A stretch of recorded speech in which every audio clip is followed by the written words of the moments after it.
When you hear the term concentration camp, most people immediately think of Nazi Germany,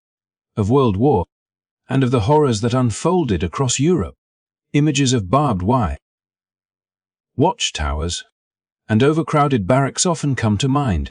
Yet, long before those infamous camps, a dark chapter of human suffering unfolded in the United States, one that has been almost completely erased from mainstream history. This is the story of the Devil's Punch Bowl in Mississippi, a place where tens of thousands of newly freed African Americans were imprisoned, subjected to harsh labor, and faced unimaginable hardships in the years following the Emancipation Proclamation. The year was 1863. The Civil War raged across the country, and Abraham Lincoln had issued the Emancipation Proclamation, declaring that all enslaved people in the rebellious states were to be set free. For many, this was a symbol of hope, a promise of freedom, and a new beginning. Yet, the reality for countless African Americans was starkly different. Instead of stepping into a life of liberty, many found themselves trapped in conditions that rivaled, and in some ways surpassed, the cruelty they had endured under slavery. The Devil's Punch Bowl became a site where hope collided with oppression, where dreams of freedom were met with starvation, disease, and relentless labor. This story is rarely told, and that silence has allowed generations to remain unaware of the scale of suffering experienced by freed Black Americans. The Devil's Punch Bowl was not just a place. It was a reflection of the systemic obstacles and deeply ingrained prejudice that African Americans faced, even after slavery was abolished. Understanding this history is crucial, not only because it honors the memory of those who suffered, but also because it sheds light on the long-lasting effects of racial injustice in America. In this video, we will uncover the history of the Devil's Punch Bowl, exploring how it came to exist, what life was like for those imprisoned there, and the broader context of racial discrimination during the Reconstruction era. We will dive into personal stories of resilience, survival, and the relentless pursuit of freedom in the face of overwhelming adversity. By bringing these stories to light, we hope to honor the lives of those affected and provide a deeper understanding of a chapter in American history that has too often been forgotten. If you are ready to journey into a hidden part of history, to witness courage and tragedy, and to confront a story that has been largely erased, make sure to stay with us until the very end. Do not forget to like this video, subscribe to the channel, and turn on the notification bell so you never miss another story that opens your eyes to the untold chapters of our past. Together, we can explore history in a way that is both compelling and meaningful, ensuring that the lessons of the past are remembered for generations to come. The story of the Devil's Punch Bowl is a chilling reminder that freedom is not just about laws or proclamations, it is about the lived experiences of people, the obstacles they face, and the resilience they show in the face of injustice. Join us as we step into the past, uncover the truths hidden in Mississippi's hills, and bear witness to a history that demands to be remembered. By 1863, as the Emancipation Proclamation had begun to ripple through the rebellious states, thousands of African Americans dared to imagine a life free from the chains that had bound their ancestors for centuries. Yet their dreams of liberty collided with a reality far harsher than most could have anticipated. In the heart of Mississippi, nestled within the natural hollow of the Devil's Punch Bowl, nearly 20,000 freed men, women, and children were confined under conditions that defied the very notion of freedom they had fought to attain, forming a chapter of history that remains largely hidden from mainstream narratives. The Devil's Punch Bowl, so named for the shape of the land, a deep, bowl-like depression surrounded by steep bluffs, became both a physical and symbolic trap, a place where the promise of emancipation was met with a brutal test of endurance, where the weight of oppression did not lift with legal declarations, but intensified under the unrelenting gaze of authority figures who sought to control and contain those who had once been enslaved. Life inside the camp was a daily confrontation with the most basic human struggles: hunger, exhaustion, illness, and despair. Men were forced into relentless labor, working the unforgiving terrain with insufficient tools, often in extreme weather, while the women and children who accompanied them were left to endure starvation and neglect. Their needs ignored, their pleas for help largely unheard. The environment itself seemed to conspire against them. The hollow trapped cold air in winter and the sweltering heat in summer, while stagnant water and poor sanitation allowed disease to spread with terrifying efficiency. Smallpox, dysentery, and other illnesses swept through the camp, turning already vulnerable individuals into casualties of both circumstance and indifference. The lack of proper burial practices compounded the suffering, as bodies of the deceased were left where they fell or hastily covered in shallow graves, creating further health hazards and adding a haunting weight of grief to the living who witnessed the loss of their family and neighbors day after day. Despite these unimaginable conditions, the people imprisoned at the Devil's Punch Bowl displayed remarkable resilience, ingenuity, and determination. Some crafted makeshift footwear from plantain leaves to protect themselves during long, punishing treks and to evade the patrolling guards, demonstrating an adaptability born of necessity and survival instinct. Others organized what little resources they could to provide basic care, comfort, or even education for children within the camp, seizing fleeting moments of hope and humanity amidst an environment designed to strip them of both. These acts of courage and solidarity revealed the enduring spirit of a community determined not to be defined solely by the oppression imposed upon them, but by their capacity to endure, support one another, and hold on to the belief that life, even under the harshest conditions, could still carry the possibility of dignity and self-determination. The sheer scale of the tragedy, with estimates of 20,000 deaths in a single year, underscores not only the physical toll of life at the camp, but also the broader societal neglect and complicity that allowed such suffering to persist. The Devil's Punch Bowl was not an isolated anomaly but a reflection of systemic attitudes that treated African Americans as expendable, even after legal freedom had been granted, revealing the deep contradictions of a nation claiming liberty while perpetuating conditions of dehumanization. The camp became a stark, living testament to the ways in which power, prejudice, and bureaucracy could combine to produce suffering on a mass scale, leaving scars on generations and an indelible imprint on the land itself, where occasional floods even today reveal skeletal remains, whispering reminders of a past that society has often preferred to overlook. As we imagine the daily lives of those confined within the Devil's Punch Bowl, it is essential to recognize the duality of their existence. Immense suffering paired with extraordinary resilience. The hunger that gnawed at their bodies was countered by the resourcefulness and determination to survive. The labor that broke their physical strength was met with mental fortitude and communal solidarity, even in the absence of adequate food, clean water, or medical care. Families and communities sought to maintain bonds, protect children, and nurture hope in an environment seemingly designed to extinguish it. This interplay between oppression and endurance, despair and hope, is central to understanding the lived experiences of the freed African Americans who found themselves trapped in this hollow of hardship, transforming the Devil's Punch Bowl from a mere geographic location into a powerful symbol of both historical atrocity and human perseverance. Moreover, the story of the Devil's Punch Bowl challenges us to reconsider the conventional narratives of freedom and emancipation in American history, demonstrating that liberation on paper often meant little in practice. While the Emancipation Proclamation signaled a legal shift, it did not automatically dismantle centuries of systemic prejudice, economic disenfranchisement, and social exclusion. The men, women,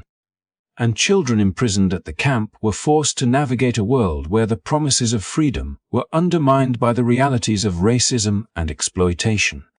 highlighting the stark disconnect between law and lived experience. Their suffering, while extreme, also illuminates the capacity of the human spirit to endure, adapt, and seek meaning even when circumstances seem insurmountable, offering enduring lessons about resilience, justice, and the ongoing struggle to align ideals with reality. In reflecting on this chapter of history, it is impossible not to feel both sorrow and admiration. Sorrow for the countless lives lost and the depth of cruelty inflicted, and admiration for the strength, ingenuity, and unwavering humanity displayed by those who lived through it. The Devil's Punch Bowl remains a somber reminder that history often contains hidden stories of suffering and endurance, and that acknowledging these stories is crucial not only to honor those who endured them, but also to understand the forces that have shaped societies and communities over time. It is a call to remember, to reflect,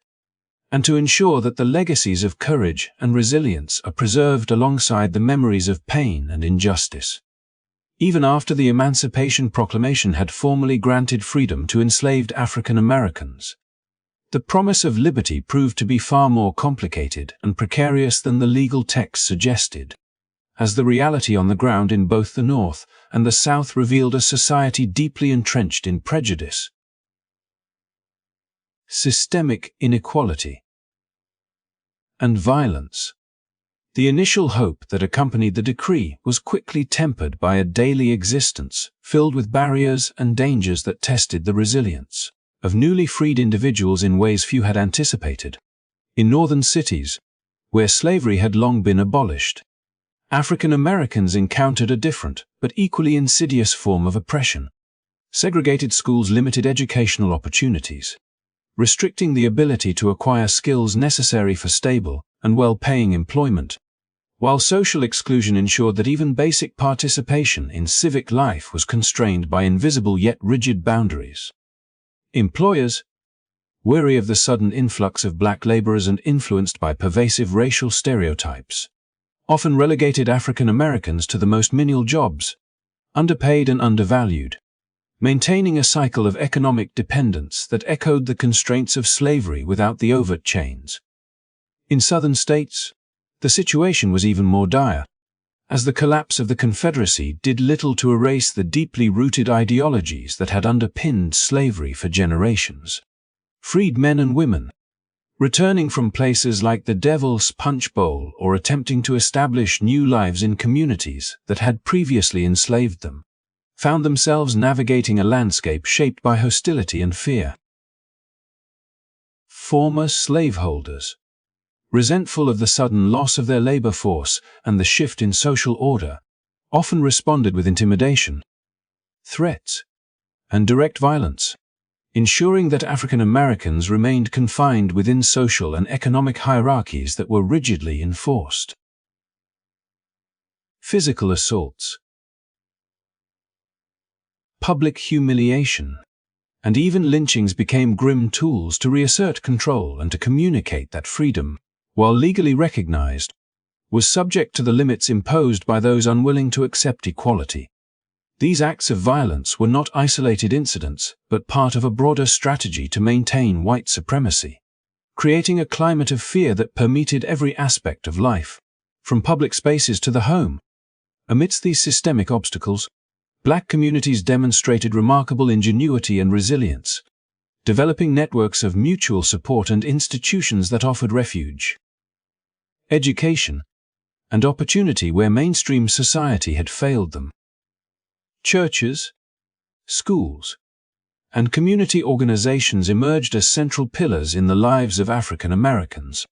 providing not only spiritual guidance but also practical assistance in navigating the complexities of freedom. These institutions became centers of resistance against oppression, spaces where literacy could flourish, where the young could envision possibilities beyond menial labor,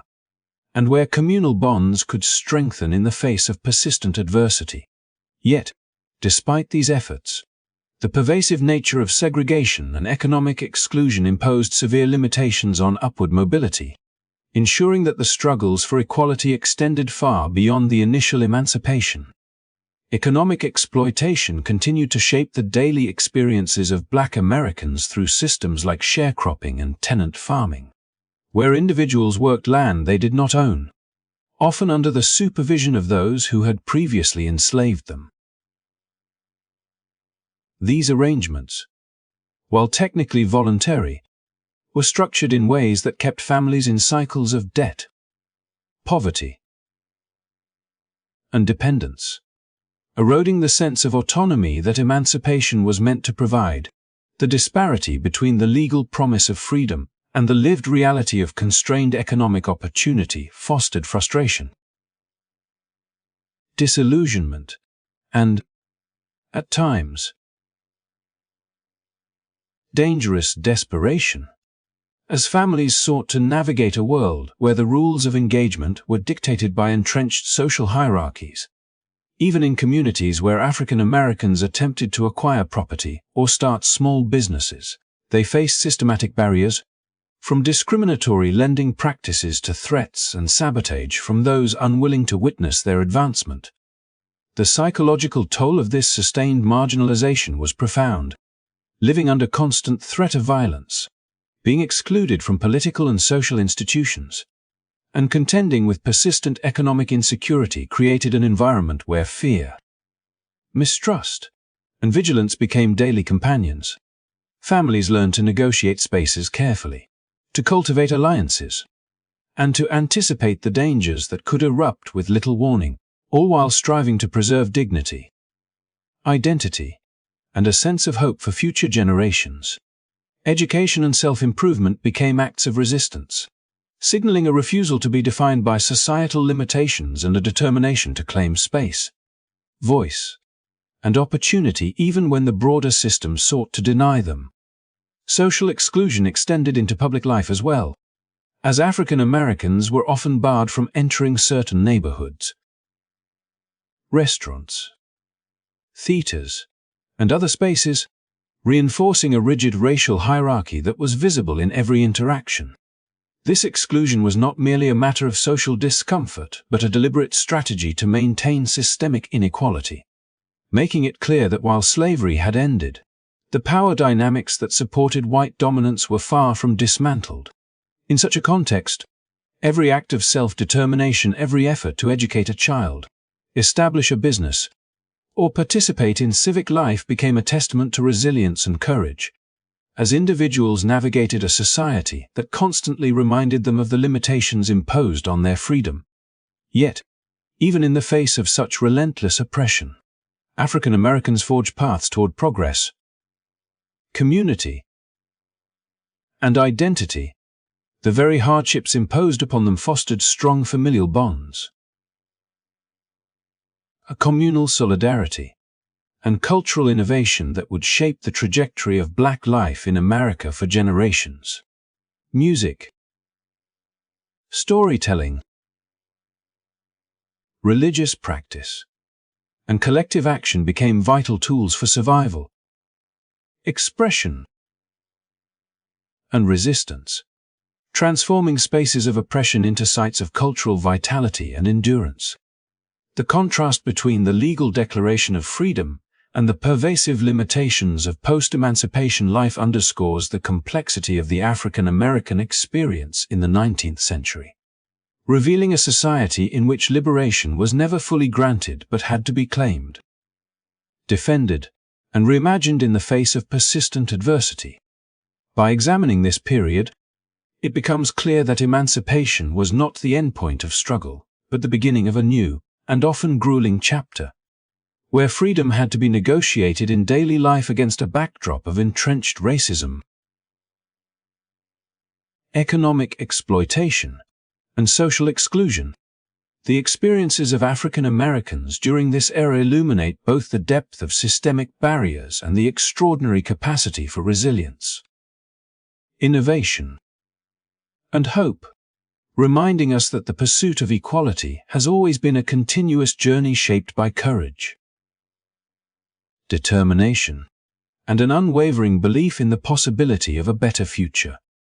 In the midst of the American Civil War, with the nation torn apart by conflict and the question of slavery dominating every debate and battlefield, President Abraham Lincoln issued a decree in 1863 that would come to be known as the Emancipation Proclamation, declaring that all enslaved people in the rebellious states were to be freed, a moment celebrated in history books as a turning point for human freedom and justice. Yet, while the words on paper promised liberation, the lived reality for millions of African Americans was far more complicated, revealing the limitations of legal proclamations in the face of deeply entrenched social, political, and economic systems that had been built to deny them equality. The proclamation did not automatically dismantle the structures of oppression that had governed their lives for centuries, nor did it guarantee access to the protections, resources, or opportunities that were essential for real freedom. Freed from chains, many African Americans found themselves navigating a society that remained deeply hostile, where their humanity was questioned and their rights were routinely denied, forcing them to confront a paradox in which legal emancipation existed alongside persistent subjugation and exclusion. For those who journeyed north or sought refuge in camps like the Devil's Punch Bowl in Mississippi, the promise of freedom was met with an environment that tested their endurance and resilience at every turn. Men and women who had hoped to build new lives, to work land they could call their own, and to participate in a society that recognized them as full citizens instead encountered barriers that made survival itself a struggle. Union troops, whose presence lingered in certain regions after the war, often enforced rules and labor requirements that subjected freed people to conditions as harsh or harsher than the plantations they had escaped. Starvation, disease, relentless labor became daily realities, demonstrating that while Lincoln's decree could declare freedom, it could not ensure protection from abuse or restore the rights and dignity that had long been denied. The dissonance between the symbolic weight of emancipation and the material conditions of life underscored the gap between political promises and social realities, revealing the complexity and fragility of liberation in a nation still grappling with the remnants of slavery and the prejudices that underpinned it. The Reconstruction era that followed attempted, in theory, to address these inequalities by redefining citizenship, establishing new legal protections, and reintegrating Southern states into the Union under the guidance of Congress. Yet, the implementation of Reconstruction was uneven, frequently met with violent resistance from those who saw the elevation of African Americans as a threat to the social order they had long dominated. Freed people were often denied the right to vote, access to land ownership, and fair employment, with systemic barriers designed to curtail their economic and political progress. Segregation, social exclusion, and discriminatory practices in both northern and southern states created a landscape in which African Americans could be legally free but functionally constrained, their freedom circumscribed by laws, customs, and enforcement practices that favored white supremacy and undermined genuine equality. The ideal of freedom, while celebrated in speeches and political rhetoric, remained a fragile and contested reality for those who had been promised liberation. Within this context, the daily lives of freed African Americans were shaped by both resilience and vulnerability. As individuals and families navigated an environment where survival required constant vigilance and resourcefulness, communities sought to create networks of mutual support. Establishing schools, churches,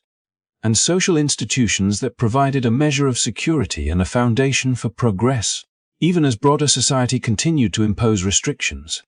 Education became a form of resistance, a way to assert humanity and claim a stake in a future that had long been denied,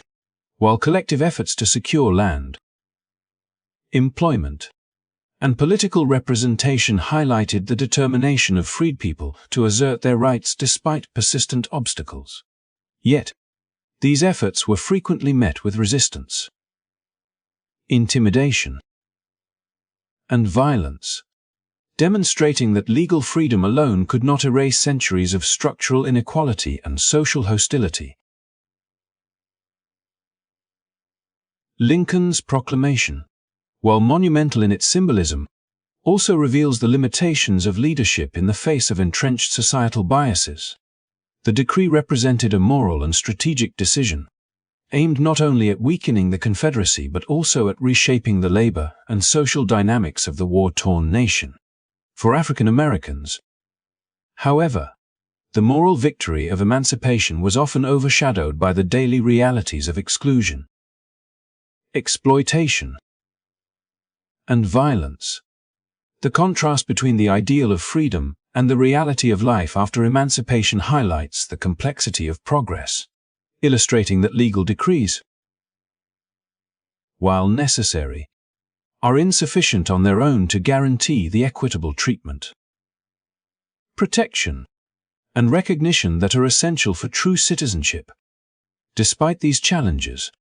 the period following Lincoln's proclamation also became a testament to the resilience, creativity, and determination of African Americans. Communities found ways to assert agency, to protect and nurture one another, and to envision futures that were not dictated solely by oppression. Through shared struggle, cultural innovation, and collective action, African Americans carved out spaces of autonomy and dignity within a society that often sought to deny them both. The tension between legal freedom and social reality, between symbolic emancipation and lived experience, defined this era and continues to inform our understanding of the ongoing struggle for equality and justice in the United States. The story of Lincoln's 1863 decree and its aftermath is a reminder that freedom is not simply a matter of law, but a complex interplay of rights, protections, and societal acceptance, and that the journey from liberation to genuine equality requires ongoing vigilance, struggle, and solidarity. The lives of those who navigated the harsh conditions of post-emancipation America, facing denial of rights, social exclusion, and systemic violence, reveal both the fragility of legal protections and the extraordinary capacity of human beings to endure, resist, and pursue dignity in the face of persistent injustice. Their experiences challenge us to recognize that emancipation, while a landmark in history, was only the beginning of a longer, more arduous path toward true freedom, equality, and recognition for all. As the Civil War raged across the American landscape, the Union faced mounting pressures not only on the battlefield, but also in the broader struggle to secure a vision of the nation that could endure beyond the devastation of conflict. And it was within this crucible that African Americans found themselves offered a precarious yet compelling path to demonstrate both loyalty and valor. The opportunity to enlist in the Union Army. The Emancipation Proclamation served not only as a declaration of freedom, but also as a strategic appeal, inviting freed men and those still in bondage in rebellious states to take up arms in defense of the Union, with the promise that the courage might translate into both immediate protection and a longer-term claim to citizenship and recognition. Thousands answered this call, leaving behind communities,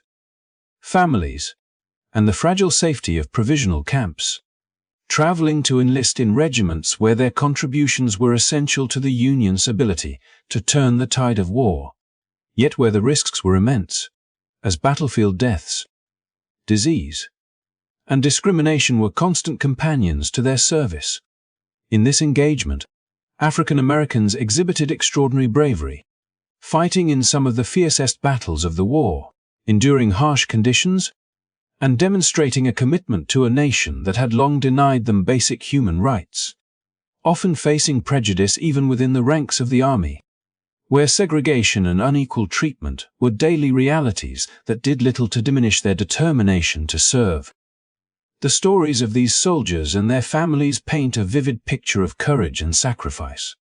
Men left behind children who had known only enslavement or the harsh confines of labor camps. Women managed households with fewer resources, and entire communities felt the absence of their strongest members while grappling with uncertainty and fear. Yet,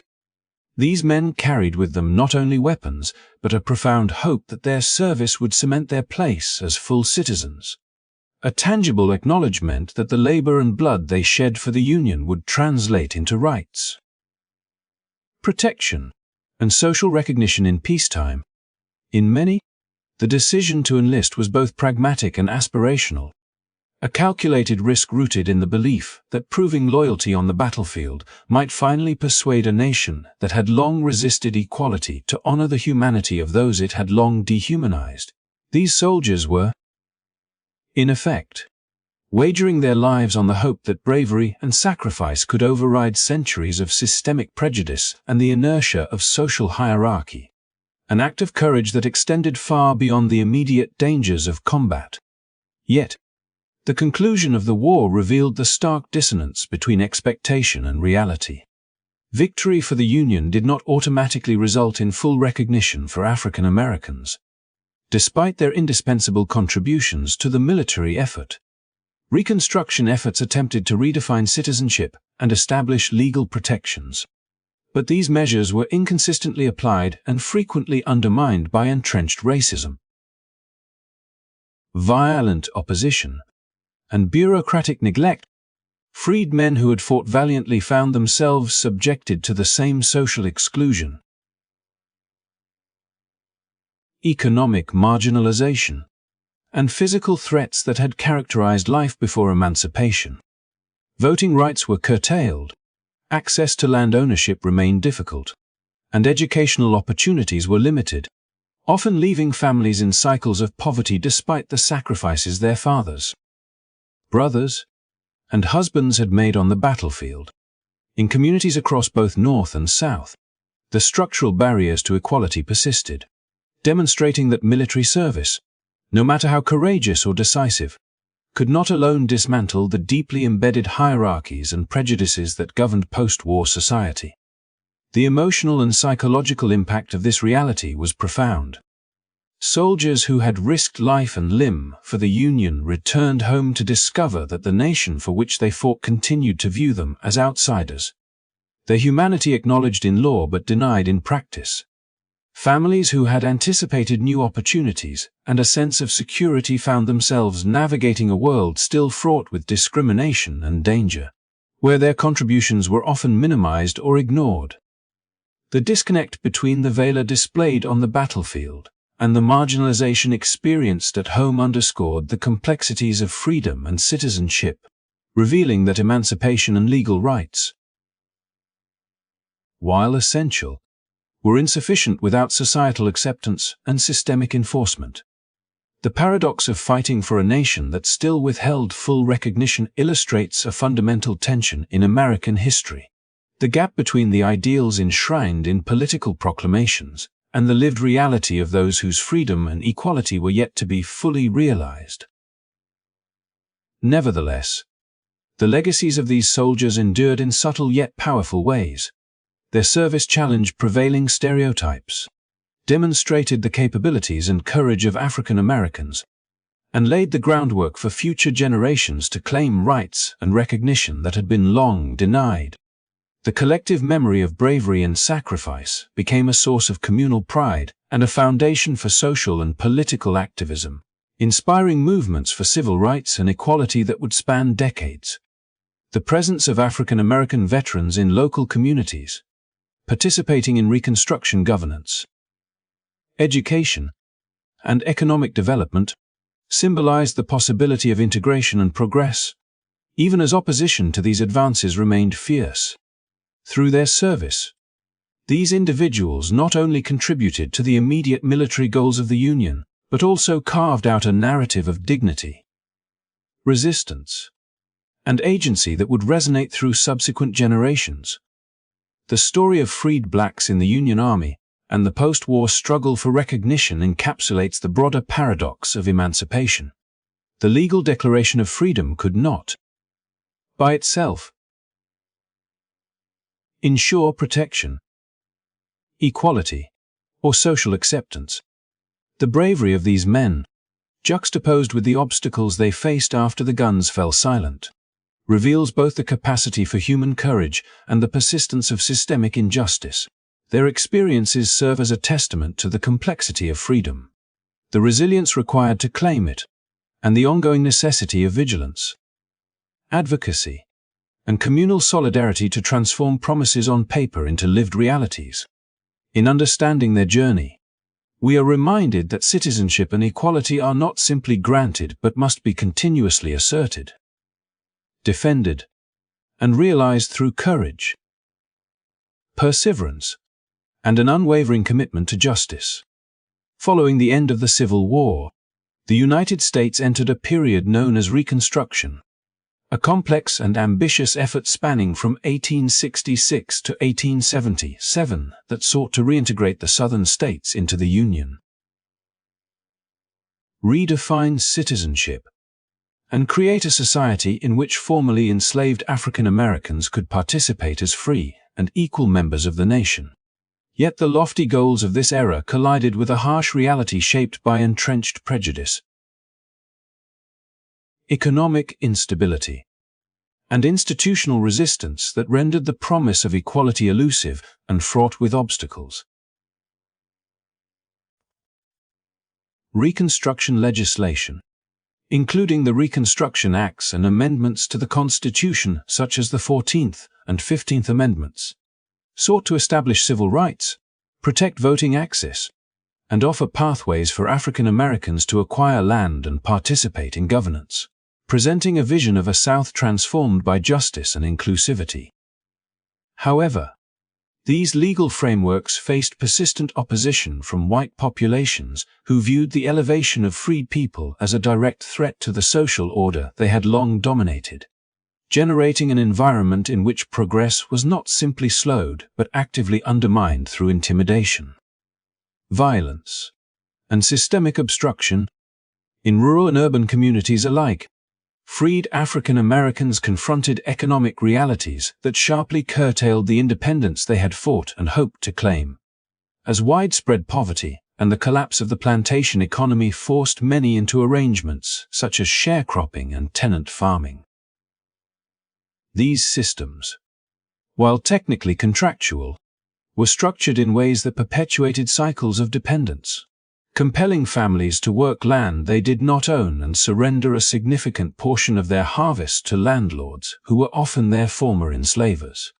or white landowners seeking to reassert dominance, leaving little room for wealth accumulation or economic mobility and ensuring that freedom in law did not equate to material security or autonomy. Within this constrained environment, black families struggled to achieve stability, their efforts complicated by discriminatory lending practices, limited access to education, and social hostility that pervaded both public and private life, reinforcing patterns of inequality that Reconstruction aimed to dismantle but could not fully overcome. Beyond economic challenges, social and political resistance created additional barriers to the meaningful exercise of freedom. The establishment of black schools, participation in local governance, and efforts to assert voting rights were frequently met with hostility, threats, and violence from groups determined to preserve white supremacy, including paramilitary organizations that terrorized communities, disrupted elections, and enforced segregationist norms through intimidation and brutality. The promise of citizenship and political inclusion, while codified in law, remained fragile in practice, and the pervasive threat of retribution discouraged many from pursuing opportunities or asserting their rights fully, creating a climate in which fear, caution, and strategic negotiation became necessary survival skills for African Americans navigating post-war society. Despite these obstacles, communities demonstrated resilience and agency, developing strategies to maintain cohesion, assert autonomy, and protect the young and vulnerable while fostering cultural, educational, and spiritual life that reinforced identity and solidarity. Churches became central institutions not only for worship but also for education, social organization, and collective action, providing both material and emotional support to families confronting systemic oppression. Schools established by freed people and philanthropic organizations offered literacy and vocational training, equipping future generations with tools for self-determination and social mobility. even as white resistance sought to limit access and impose barriers that undermined the transformative potential of education. Social networks and mutual aid societies emerged as vital mechanisms of survival and empowerment, creating spaces in which African Americans could exercise leadership, organize community responses to challenges, and envision possibilities that were often denied in broader society. Sharecropping, while a survival strategy, also exemplified the contradictions of Reconstruction, as the system created dependency and entrenched economic inequality while simultaneously providing a means for families to remain on their own land, cultivate crops, and attempt to establish independent livelihoods. The tension between autonomy and exploitation in sharecropping reflected broader patterns of compromise and resilience, illustrating how African Americans navigated a world in which legal rights existed but social and economic conditions often undermined their exercise. Families learned to manage risk, negotiate agreements, and creatively sustain livelihoods despite limited resources and frequent interference, demonstrating both ingenuity and determination in the face of systemic challenges. Political engagement, while promising on paper, was similarly fraught, as African Americans who sought to participate in elections or hold office were often met with violent opposition and intimidation that ranged from social ostracism to targeted attacks, undermining the potential for genuine political influence and reinforcing the perception that freedom and citizenship were conditional rather than absolute. These dynamics, combined with economic vulnerability and the persistence of racial prejudice,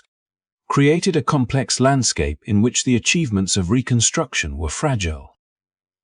contested, and at times symbolic rather than substantive, leaving African Americans to navigate a society in which the law promised inclusion, but the realities of power, violence, and prejudice constrained their lives. Yet even amid such pervasive obstacles, Reconstruction provided critical opportunities for community building, leadership development, and cultural resilience, establishing foundations that would sustain African American communities for generations and serve as precedents for later civil rights activism. The period illustrates a duality in the post-war experience: the possibility of progress through legal and institutional change, and the simultaneous persistence of systemic oppression designed to undermine that progress. The interplay between these forces shaped the lived experience of freed people who pursued education, land ownership, political engagement, and cultural affirmation while contending with a society resistant to the full realization of their rights. In examining Reconstruction through the lens of Black communities, it becomes evident that the era was not simply a failed experiment but a complex process of negotiation, resistance, and resilience, wherein African Americans leveraged limited resources, social networks, and collective strategies to carve out spaces of autonomy and opportunity even as broader structures of oppression persisted. The story of Reconstruction demonstrates the fragility of freedom in a society marked by entrenched inequality,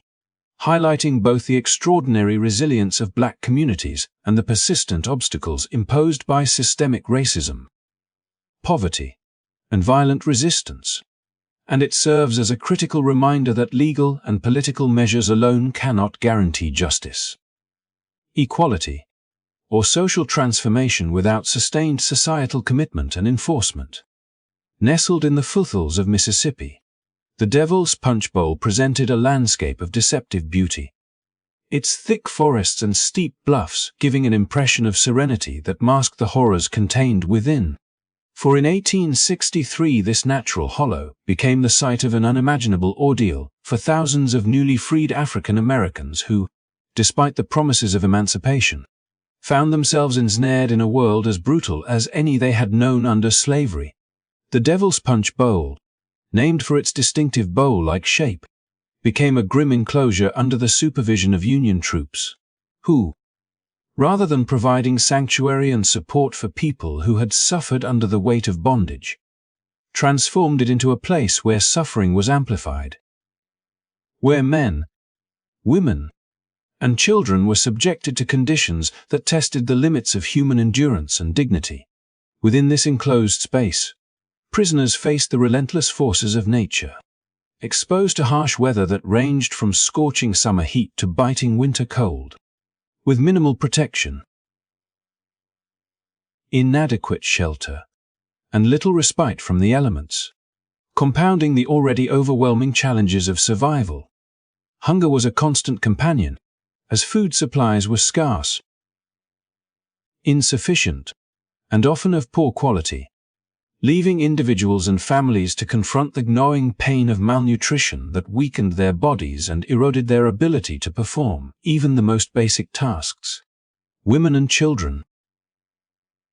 in particular, suffered acutely, as rationing often favored able-bodied men forced into labor,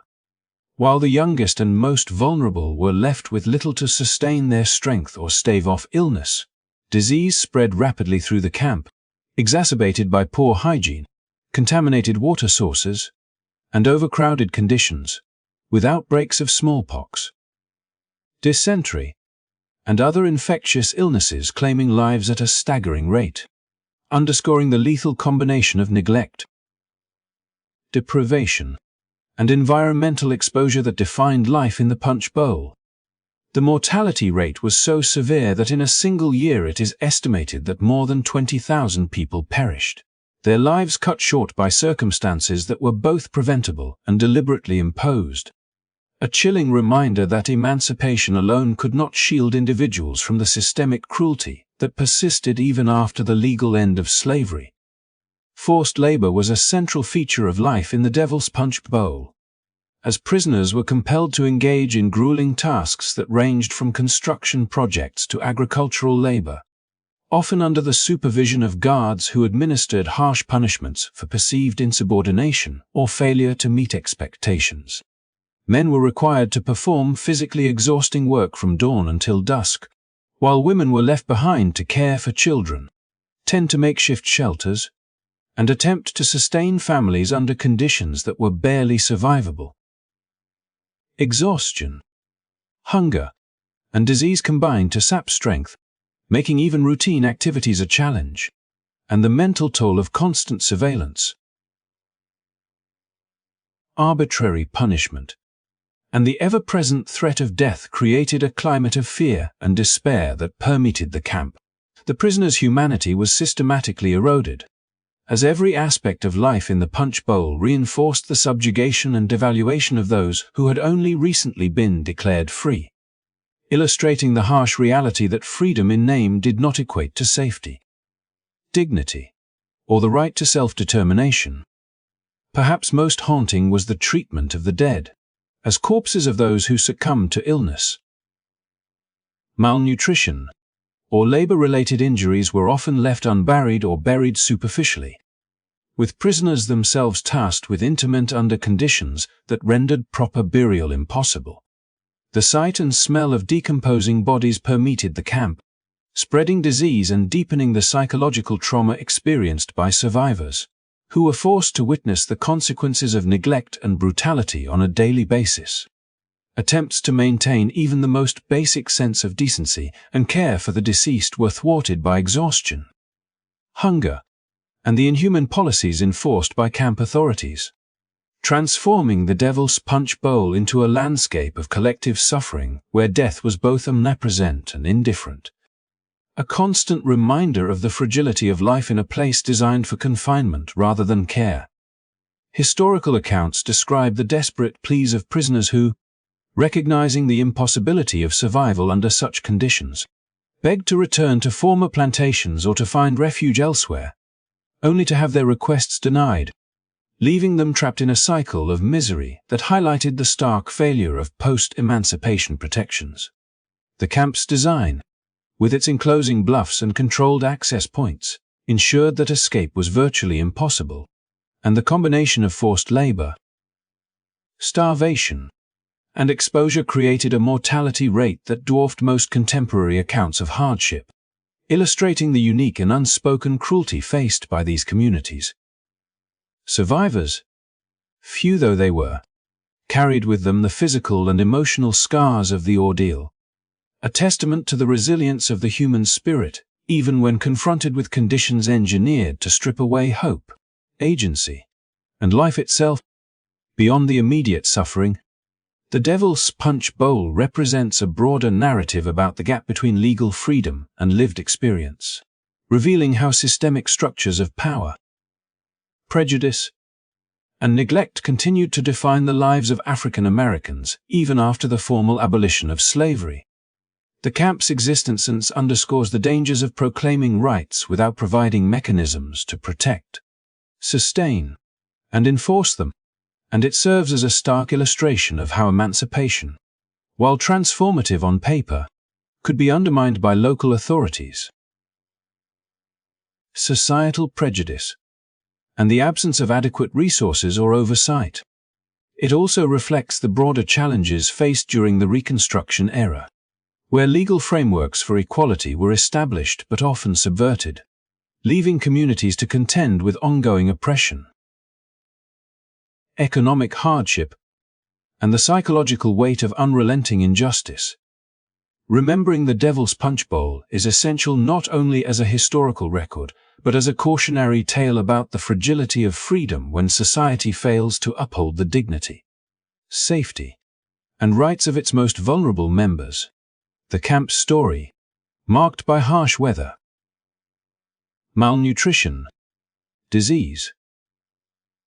forced labor, and mass deaths, challenges narratives of linear progress and highlights the complexity of post-emancipation life, where legal liberation did not guarantee security, sustenance, or respect. It serves as a reminder that true freedom encompasses not only the absence of chains but also the presence of protections, resources, and societal recognition, and that neglecting any of these elements can render liberty hollow and life perilous. The Devil's Punch Bowl, with its history of suffering and survival, stands as a testament to endurance in the face of extreme adversity and to the enduring need to confront and learn from the darkest chapters of history in order to build a more just and humane future. Despite the scale of suffering and death at the Devil's Punch Bowl and similar camps across the United States, the stories of these atrocities have often been absent from mainstream accounts of American history, leaving generations unaware of the full scope of hardship endured by African Americans even after the formal abolition of slavery, and creating a historical narrative that emphasizes triumphs and national progress while omitting the darker chapters where freedom was promised but systematically denied.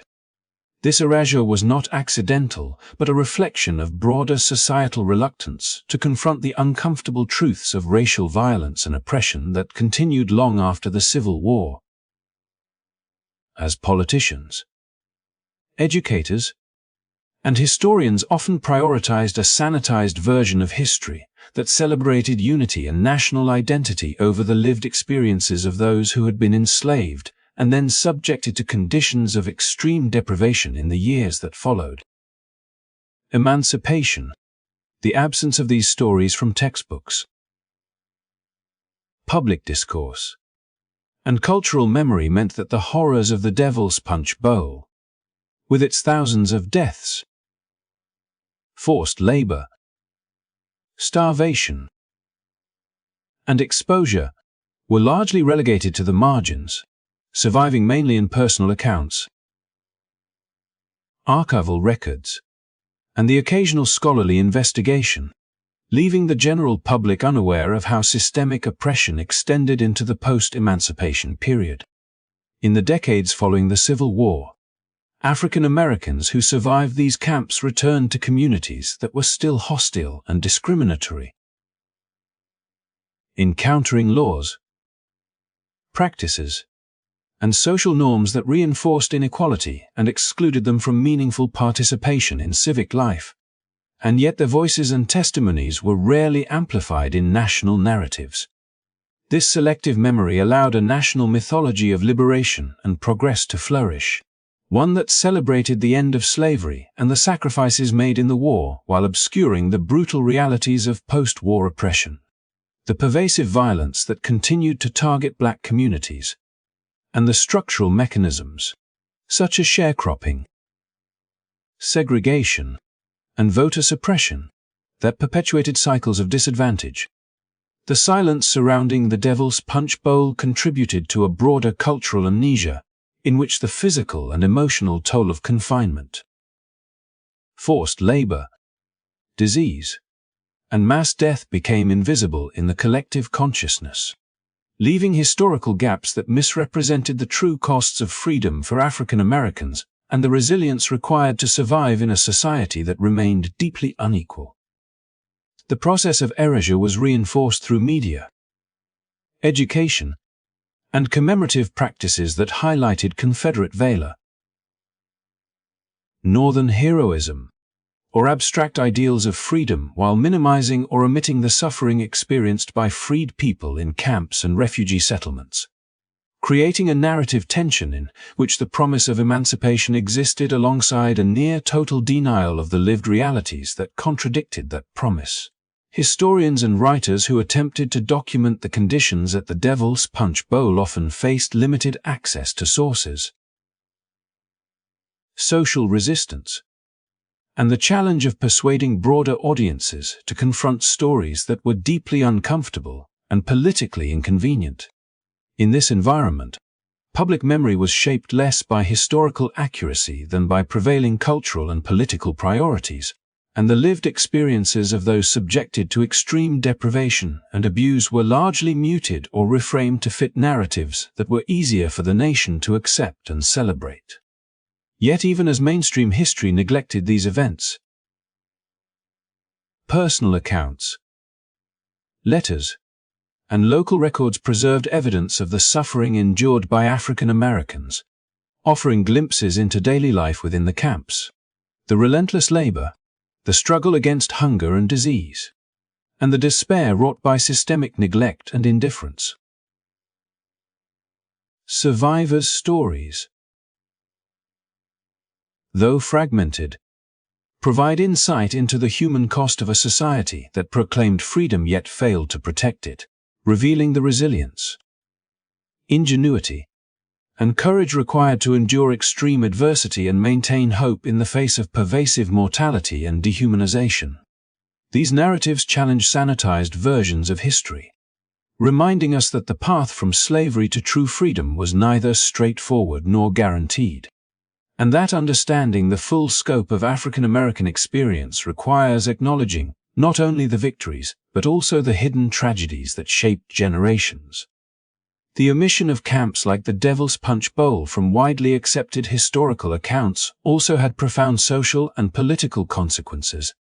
as the lack of recognition for these atrocities contributed to enduring ignorance, misconceptions, and the underestimation of systemic racism's long-term impact on African American communities. Without acknowledging the scope of historical suffering, society struggled to address its legacies effectively, and policies intended to rectify past injustices were hampered by a collective memory that did not fully comprehend the depth of historical trauma. Generations grew up with a narrative that emphasized freedom as an event rather than a process, overlooking the post-emancipation obstacles that made survival, security, and dignity a daily struggle, and as a result, the systemic inequalities rooted in this era persisted, masked by the absence of context and public awareness. Today, efforts by historians, educators, and community activists aim to reclaim these obscured stories, highlighting the lives lost, the suffering endured, and the resilience demonstrated by African Americans during and after the Civil War. By revisiting the conditions at the Devil's Punch Bowl, the broader patterns of oppression in refugee camps, and the everyday acts of survival and resistance, scholars and storytellers confront the gaps left in mainstream narratives, ensuring that these experiences are neither forgotten nor trivialized. Incorporating these stories into education and cultural discourse helps build a fuller understanding of American history, one that honors the lived realities of those whose freedoms were promised but repeatedly challenged. And it encourages reflection on the continuing impact of historical injustice in contemporary society. The story of the Devil's Punch Bowl and the systematic erasure of such atrocities from mainstream history underscores the importance of remembering and confronting uncomfortable truths, as it demonstrates that progress is incomplete without acknowledgement of past wrongs, and that societal healing and justice require both awareness and action. By unearthing and amplifying these hidden chapters, we honor the memories of those who endured unimaginable suffering and provide future generations with the knowledge needed to appreciate the fragility and value of freedom, to recognize the consequences of neglect and prejudice, and to commit to a society in which such horrors are never repeated. The historical invisibility of camps like the Devil's Punch Bowl reminds us that remembering is an act of justice, and telling these stories ensures that the lessons of endurance, resilience, and accountability endure across time. The reality faced by freed African Americans in the aftermath of the Civil War was one of relentless trauma, a struggle that extended far beyond the initial relief of emancipation, as families who had endured the hardships of slavery found themselves torn apart once more by the cruel circumstances of post-war society, forced into situations where the very bonds that defined their humanity were challenged by systemic neglect, violence, and deprivation, and where children, the most vulnerable members of these communities, were exposed to the harshest consequences of a society still unprepared to recognize their basic rights and dignity. In the camps and encampments like the Devil's Punch Bowl, the promise of freedom was shadowed by conditions that repeatedly tested the endurance of individuals and the cohesion of families, where parents struggled to protect their children from malnutrition, disease, and the brutal labor imposed upon them, all while attempting to preserve some semblance of normalcy and hope in an environment designed to dehumanize and subjugate. The separation of families was a tragic and common occurrence, as survival often demanded that individuals make impossible choices, sending children or elderly relatives to other camps or distant relatives in a desperate effort to increase their chances of survival. Choices that were made not out of desire but out of necessity, highlighting the extreme pressures imposed by a society that had yet to translate legal emancipation into meaningful protection or support. The loss of children, a heartbreaking constant in these communities, became a daily reality, as disease, malnutrition, and exhaustion claimed young lives at alarming rates, creating a pervasive sense of fear, grief, and helplessness among parents and caregivers who were powerless to shield them from the conditions imposed by neglect and systemic inequality. Every child who succumbed to illness or malnutrition represented not only a personal tragedy, but a broader symbol of the societal failures that allowed freedom to exist in law while denying its most essential elements in practice, illustrating the disconnect between the promise of emancipation and the lived reality of those it was intended to protect. Parents and guardians faced the impossible task of tending to the most basic human needs in conditions where food, shelter, medical care, and safety were in short supply or wholly absent, and the mental toll of constant fear, grief, and exhaustion compounded the physical hardships, creating an environment where the trauma of the past continued to echo through daily life, reminding every individual of the fragility of their newfound freedom. Basic human needs,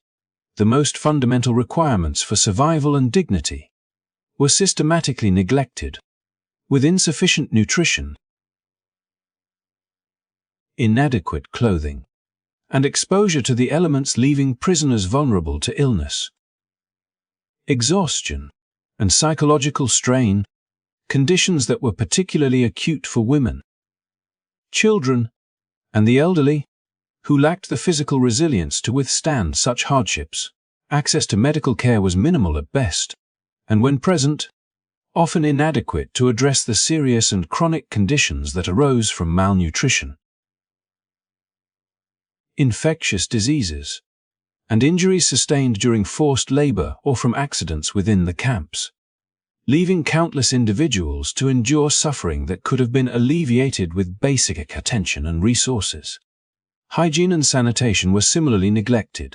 with overcrowding and limited facilities contributing to the rapid spread of disease and compounding the challenges faced by those attempting to survive in an already hostile environment.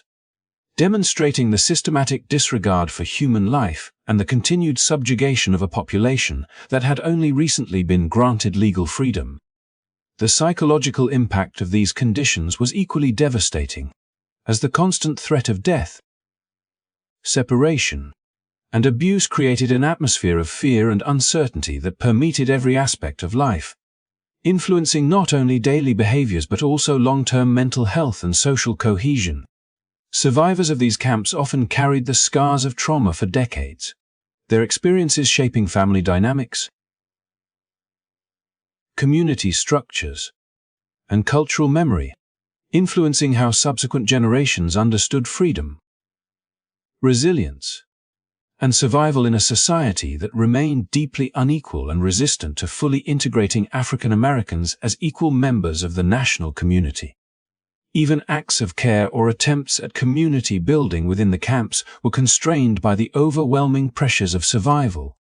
with parents and elders balancing the need to protect and educate younger generations against the constant demands of labor,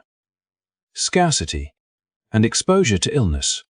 illustrating the extraordinary resilience and creativity required to preserve humanity under conditions engineered to strip it away. Despite these hardships, freed African Americans demonstrated remarkable resourcefulness and perseverance, crafting strategies to sustain family units, maintain cultural practices, and protect children from the worst impacts of deprivation. From fashioning makeshift clothing to improvising shelters and developing networks of mutual support within and between camps. These acts of resilience, though often overlooked in mainstream histories, reveal the determination of communities to survive and maintain identity in the face of adversity.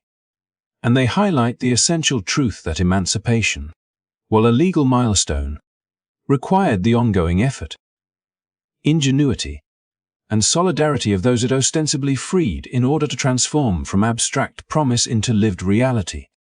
The stories of trauma, family separation,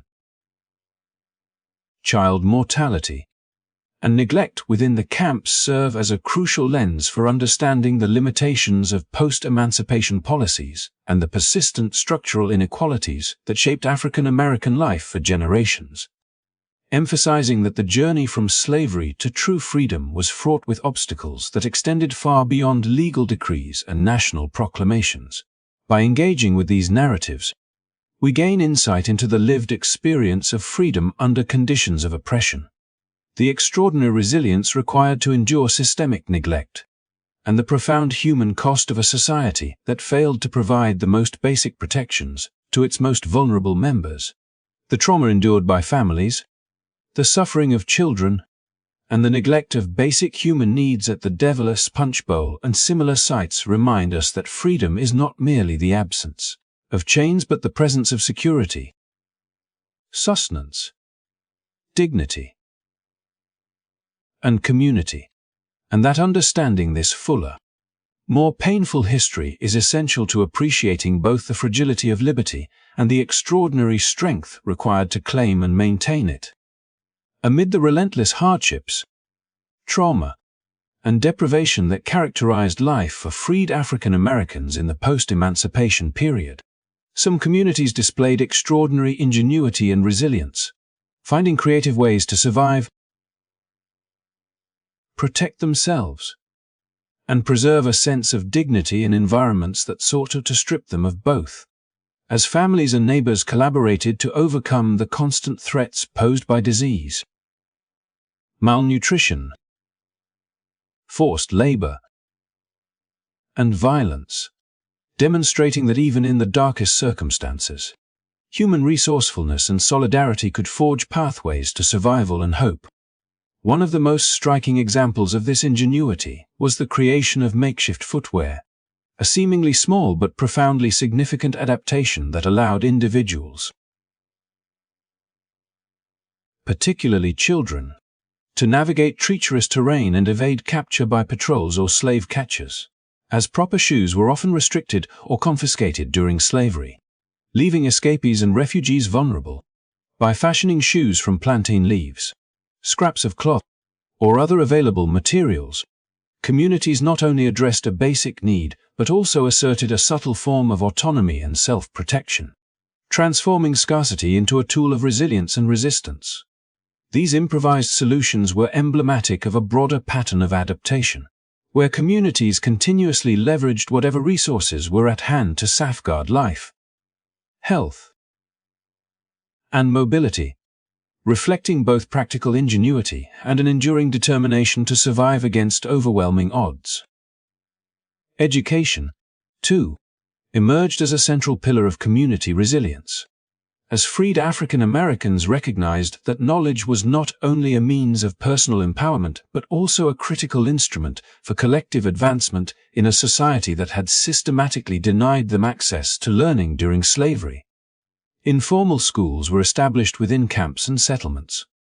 often led by individuals who had obtained literacy in secret or through clandestine networks, and these educational efforts served multiple purposes. They provided children and adults with the tools to navigate a rapidly changing society, fostered a sense of normalcy and purpose amid chaos,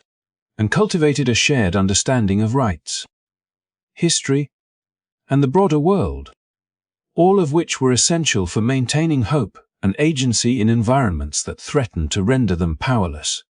The act of learning became a form of resistance, as the acquisition of knowledge challenged imposed limitations and enabled communities to envision possibilities beyond immediate survival,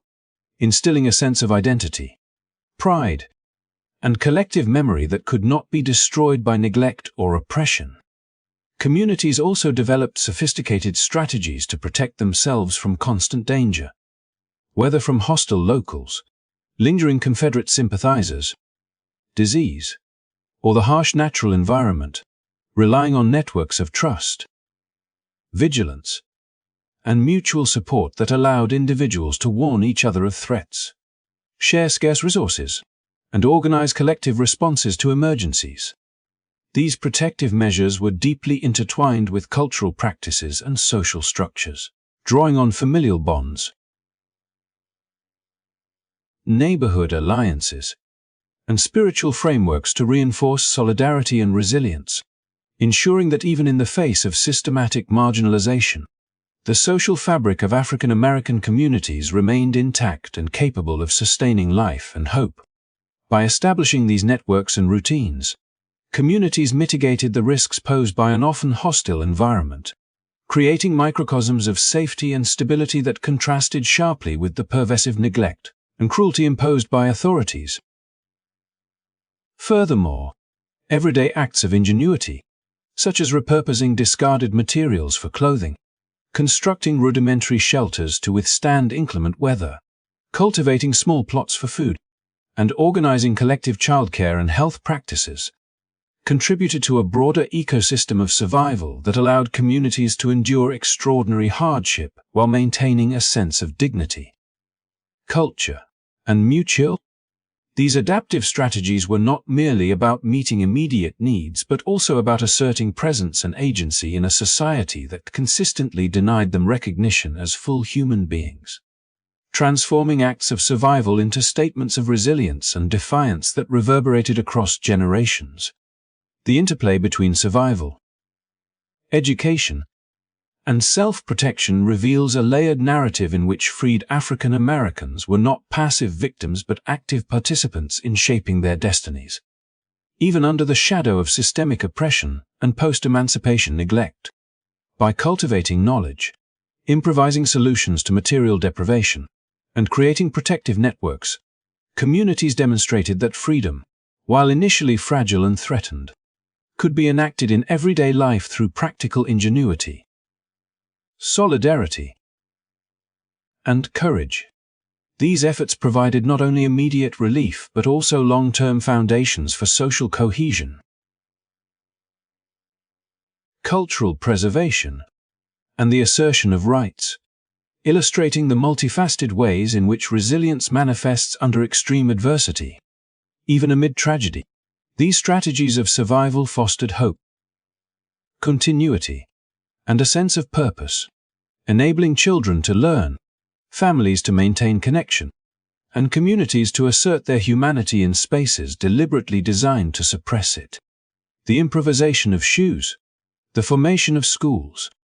and the establishment of protective systems exemplify the determination of African Americans to resist erasure and claim the dignity denied to them, highlighting the extraordinary capacity for human adaptation and moral strength in the face of relentless adversity. Such stories underscore that survival is never solely a matter of endurance but also a testament to creativity, collective action, and the unwavering will to assert one's place in the world,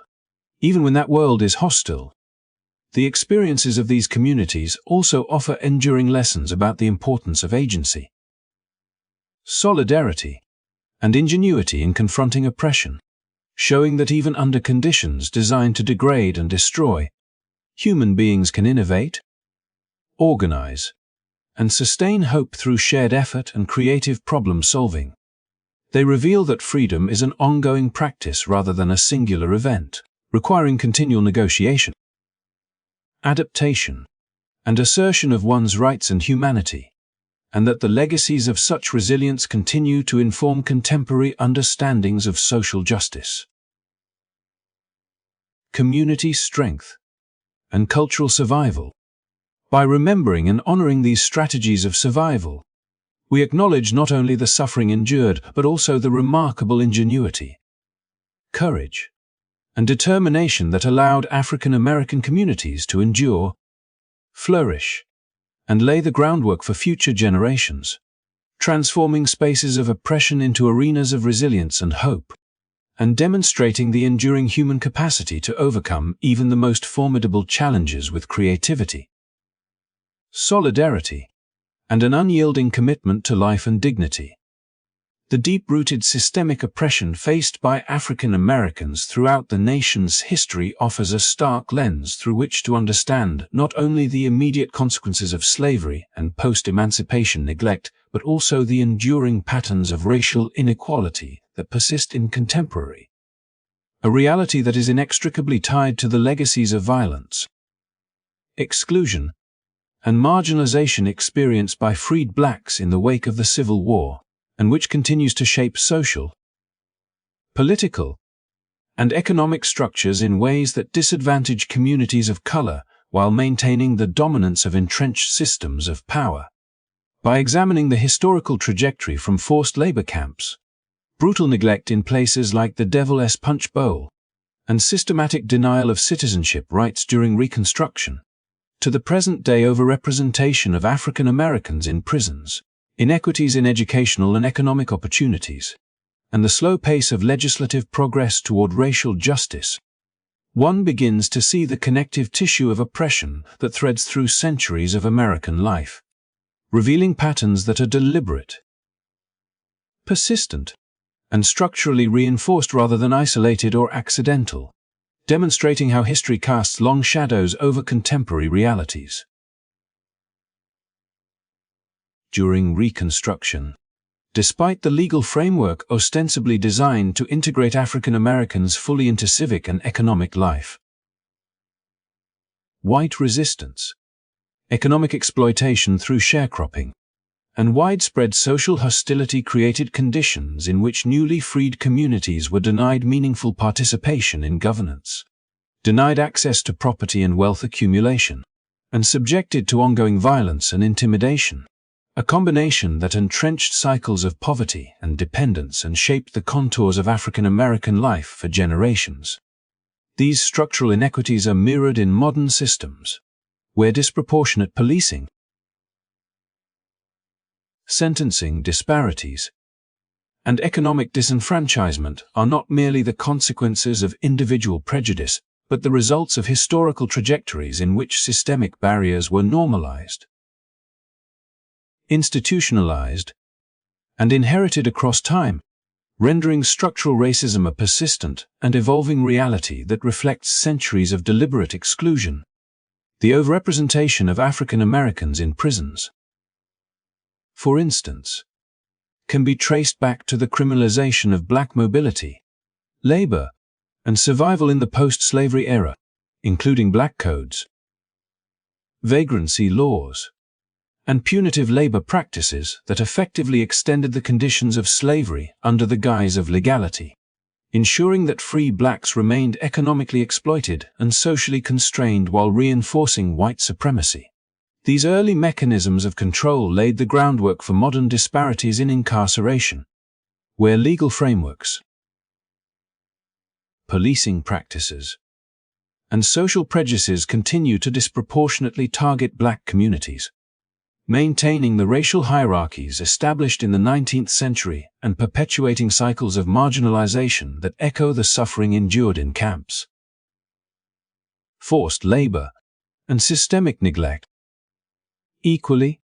legislative progress aimed at addressing racial inequities has historically been slow, contested, and frequently undermined, reflecting the structural reluctance of political systems to confront the entrenched privileges of dominant groups. Reconstruction itself was curtailed before its goals could be fully realized, and subsequent civil rights legislation, while transformative in principle, often required decades of struggle, advocacy, and sacrifice to achieve even partial implementation, a pattern that highlights the enduring influence of historical oppression on contemporary policy outcomes. Social mobility, access to education, and economic empowerment for African Americans have similarly been constrained by the cumulative effects of systemic inequities, where historical exclusions in property ownership, vocational training, and political participation created gaps that were difficult to close, reinforcing cycles of disadvantage that persist across generations and manifest in disparities in income, employment, housing, and healthcare access, all of which contribute to a structural environment in which racial inequalities are self-reinforcing. Cultural memory and collective experience further amplify the enduring impact of historical oppression, as narratives of survival, trauma, and resilience shape communal identities. Social expectations and strategies for navigating contemporary life. These lived experiences, passed down through generations, inform community responses to systemic barriers and cultivate both solidarity and caution, reflecting the awareness that freedom, safety, and opportunity remain contingent and contested, a condition rooted in centuries of structural inequality and violence.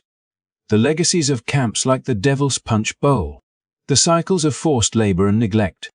and the delayed recognition of rights during Reconstruction are not distant abstractions but living realities, embedded in social, economic, and political institutions, and observable in patterns of disproportionate criminalization, inequitable resource allocation,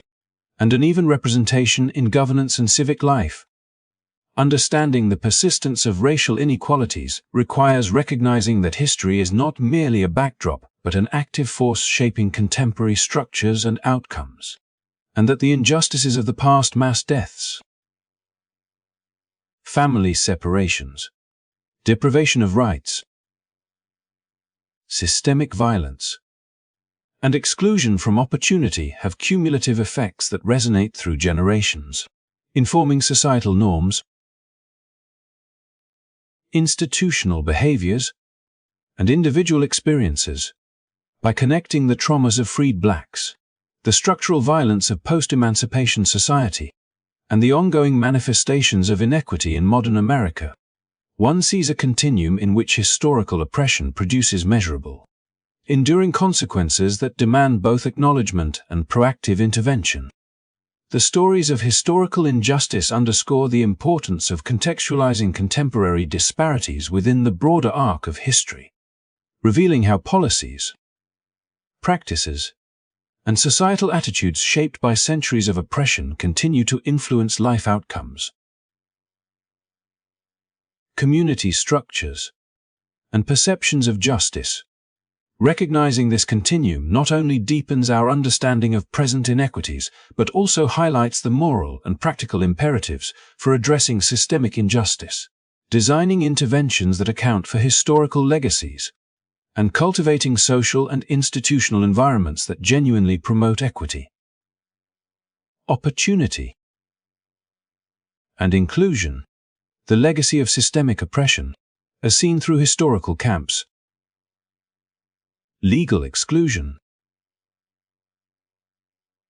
economic marginalization, and social violence, continues to inform contemporary realities, reminding us that achieving justice and equality requires both an honest reckoning with history and a committed effort to dismantle the enduring structures that perpetuate racial disparities, and that only through this understanding can societies hope to transform the legacies of oppression into foundations for a more equitable and inclusive future. As we bring this story to a close, it is crucial to pause and reflect on the weight of the history we have traversed. For the experiences of African Americans during and after the Civil War, from the forced labor camps and mass deaths at places like the Devil's Punch Bowl to the systemic oppression, neglect, and denial of rights in the Reconstruction era, are not merely chapters in a distant past but living reminders of the consequences of unchecked prejudice, injustice, and indifference. Remembering this history is essential not only as an act of honoring those who suffered and perished under unimaginable conditions, but also as a commitment to acknowledging the structural forces that allowed such atrocities to occur, forces that continue to shape society in subtle and overt ways even today. By confronting these realities, we recognize the resilience, ingenuity, and courage of the communities who endured, survived, and sought to preserve dignity and humanity under circumstances designed to strip them of both, allowing their stories to illuminate the paths toward justice. Understanding a meaningful societal change. The process of remembering involves more than recounting events. It demands careful attention to the voices, narratives, and lived experiences of those who endured the horrors, and it requires honesty in examining the societal structures that perpetuated their suffering. By engaging with these histories, we confront uncomfortable truths about the ways in which systemic racism, economic exploitation, and social exclusion were normalized and institutionalized, offering insights into the continuity of racial inequities across centuries. These reflections remind us that justice is not merely a legal or political construct, but a moral and communal responsibility, one that requires vigilance, empathy, and sustained effort to ensure that the patterns of the past are neither forgotten nor repeated. At the same time, remembering also serves as a catalyst for education, dialogue, and advocacy, allowing new generations to understand the roots of inequality, the stakes of complacency, and the importance of active participation in creating a more just and equitable society. By learning about the harsh realities faced by freed African Americans, from starvation and forced labor to segregation and systemic violence, we gain not only historical knowledge but also the ethical framework necessary to challenge ongoing injustices and support policies, practices, and cultural changes that honor human dignity. Each story, each struggle, and each act of resilience contributes to a collective memory that can inform advocacy, inspire courage, and guide efforts to dismantle the structural barriers that continue to perpetuate disparities in education, wealth, health, and justice. Furthermore, remembering this history fosters empathy and a sense of shared responsibility, emphasizing that the injustices inflicted on one group of people ultimately affect the moral and social fabric of the entire nation. As Martin Luther King Jr. famously reminded us, injustice anywhere is a threat to justice everywhere. and the experiences of African Americans in the 19th century, while specific in their historical context, resonate with broader themes of oppression, resilience, and the pursuit of equality that remain relevant today. By connecting past and present, we recognize that the fight for justice is ongoing and that honoring history is inseparable from advocating for equity and human rights in contemporary society. The lessons embedded in the experiences of those who endured the Devil's Punch Bowl and similar sights call upon us to cultivate awareness, take principled action, and ensure that systems of power serve all members of society fairly and humanly. As we reflect on the enduring impact of these histories, it becomes clear that progress requires both acknowledgement and proactive effort. Understanding the mechanisms of past oppression, from legal exclusions and economic exploitation to cultural erasure and violence, enables us to identify similar patterns today and work toward solutions that are informed by history, grounded in justice, and committed to the well-being of marginalized communities. In honoring the memory of those who suffered, we also celebrate their resilience, creativity, and determination to survive, reminding ourselves that even under the harshest conditions, the human spirit can persevere, innovate, and maintain dignity. These stories serve as powerful testimonies to the importance of community, solidarity, and resistance in the face of systemic injustice, and as enduring reminders that our responsibility extends beyond remembrance to action. Thank you for watching and taking the time to engage with this difficult but essential history. Your attention, reflection, and willingness to learn contribute to a broader understanding and acknowledgement of the past, helping to ensure that the lessons of history guide us toward a more equitable and compassionate future. If you found this video meaningful, please consider liking, sharing, and subscribing to the channel so that together we can continue to explore and honor these important narratives, amplifying the voices of those whose stories deserve to be remembered. Your support allows us to keep creating content that educates, enlightens, and inspires action.